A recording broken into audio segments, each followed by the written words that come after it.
नमस्कार सखींनो. संपूर्ण उन्हाळ्याभर टिकणारे कैरीचे पन्हे बनवण्यासाठी कैऱ्या 2-3 शिट्ट्या होईपर्यंत उकडून घ्याव्यात. त्यांची गरी काढून घ्यावी. मी मोठ्या 5 कैऱ्यांची गरी काढली. ती 3 वाट्या झाली.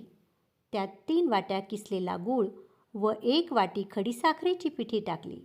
आपल्या आवडीनुसार तसेच कैऱ्यांच्या आंबटपणानुसार आपण हे प्रमाण कमी अधिक करू शकतो. त्यात 1 चमचा वेलची पावडर, 2 चमचे जिरे पावडर, 1 चमचा मीठ, 1 चमचा काळे मीठ घालून मिक्सरवर एकजीव करून घ्यावे व एका बरणीमध्ये भरून फ्रीजमध्ये ठेवावे. जेव्हा हवे असेल तेव्हा 1 ग्लास पाण्यात 1 ते 1.5 चमचा ही गरी घालून चमच्याने ढवळावे. अशा प्रकारे उन्हाळ्यात थंडावा देणारे हे पन्ह 2-3 महिने आपण वापर करू शकतो. धन्यवाद सखींनो.